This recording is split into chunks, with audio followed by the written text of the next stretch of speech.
ప్రభుత్వ భూమి ఖాళీగా కనిపించిందా స్వాహా చేసేయడం అక్కడ కామన్. అధికార పార్టీ నేతలకు అధికారులు దాసోహం అనడంతో అక్రమ లేఅవుట్లు విచ్చలవిడిగా వెలిశాయి. వైసీపీలో బడాబాబులుగా చలామణి అవుతూ లేఅవుట్ల పేరుతో కోట్లు దోచేశారు.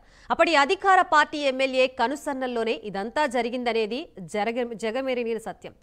సీన్ కట్ చేస్తే ఇప్పుడు ప్రభుత్వం మారింది. ఓ లేఅవుట్లో ఆక్రమించిన భూమిని అధికారులు స్వాధీనం చేసుకోవడం సంచలనం సృష్టిస్తోంది. ఇంతకీ ఆ నియోజకవర్గం ఏంటి? What's the story?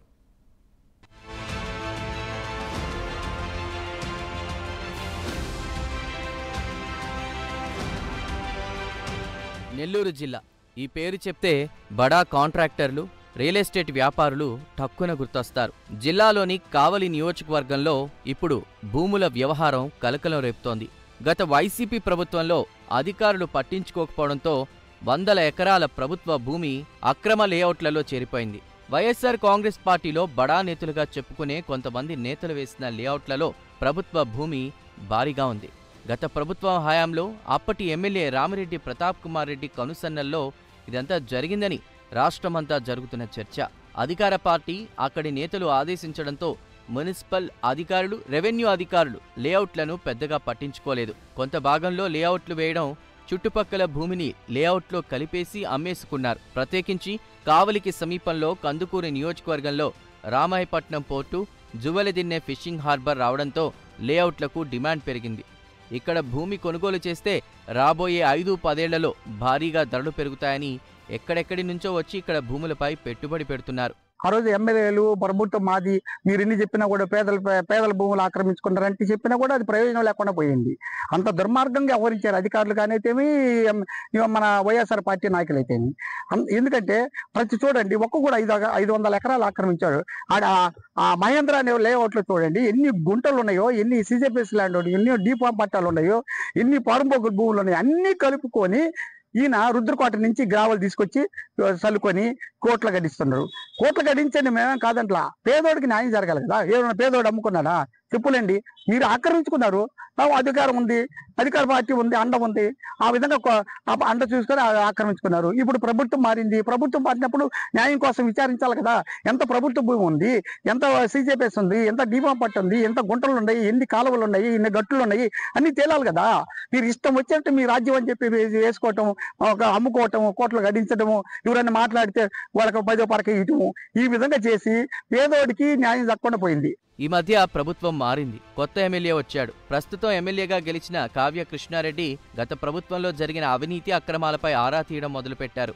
లేఅవుట్లు వేసిన వ్యక్తులు ఎవరు, అధికారులు ఏం చేశారు అన్న వివరాలను సేకరిస్తున్నారు. హైవేకు సమీపంలోని కావలి బిట్ 2 రెవెన్యూ పరిధిలో ఉన్న 1273 సర్వే నంబర్లో 2.63 ఎకరాల ప్రభుత్వ భూమి కబ్జాకు గురైందని రెవెన్యూ శాఖకు అందిన ఫిర్యాదుతో యాక్షన్ ప్లాన్ మొదలుపెట్టారు. అధికారులు సర్వే నిర్వహించి ఆ భూమిని స్వాధీనం చేసుకున్నారు. ఈ ప్రభుత్వ భూమిని ఇరిగేషన్ శాఖకు తిరిగి అప్పగిస్తామని రెవెన్యూ, మున్సిపల్ అధికారులు ప్రకటించారు. గత ప్రభుత్వంలో వెంచర్స్ అన్నీ కూడా రూల్స్కి ఎగనెస్ట్గా, విరుద్ధంగా ఎక్కడైతే వేస్తున్నారో వాటిని ప్రక్షాళన అనేది తెలుగుదేశం ప్రభుత్వం వచ్చిన తర్వాత జరుగుతూ ఉందని చెప్పేసి టౌన్లో జనాలందరూ కూడా హర్షం వ్యక్తం చేస్తున్నారు.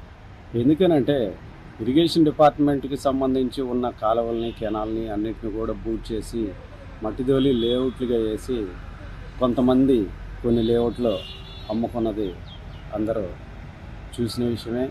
అయితే ఆ రోజు వాళ్ళు అధికారంతో రూల్స్కి అగెనెస్ట్గా ఎవరైతే పోయారో వాటి మీద చర్యలు తీసుకోవడం అనేది జరుగుతూ ఉంది. ఇదొక్కటే కాదు, జాతీయ రహదారికి ఇరువైపులా భారీగా లేఅవుట్లు వెలిశాయి. పుట్టగొడుగుల్లా వెలిసిన అక్రమ లేఅవుట్ల ద్వారా ఇరిగేషన్ శాఖ, దేవాదాయ శాఖ, ఇతర శాఖలకు చెందిన వందలాది ఎకరాల భూములను భూబకాసురులు అడ్డంగా దోచేశారని తీవ్ర ఆరోపణలున్నాయి. అడ్డగోలు దోపిడీతో ప్రభుత్వానికి కోట్ల రూపాయల నష్టం వాటిల్లింది. అక్రమ లేఅవుట్లు వేసిన వారికి రెవెన్యూ, మున్సిపల్, రిజిస్ట్రేషన్ శాఖలతో పాటు నెల్లూరు అర్బన్ డెవలప్మెంట్ అథారిటీలోని కొంతమంది అధికారులు, సిబ్బంది అండదండగా నిలిచారనేది బహిరంగ రహస్యం. ఈ లెక్కలన్నీ బయటకు తీస్తూ ఉండడంతో అక్రమార్కులకు సహకరించిన ఆయా అధికారుల్లో టెన్షన్ మొదలైంది. కొంతమంది సిబ్బంది కూడా చిక్కులు ఎదుర్కొనే అవకాశం లేకపోలేదు. అయితే ఈ లొసుగుల గురించి తెలియక ఆ భూమిని కొనుగోలు చేసిన సామాన్యుల పరిస్థితి ఏంటన్నది ప్రస్తుతం రాష్ట్ర వ్యాప్తంగా హాట్ టాపిక్ అయింది.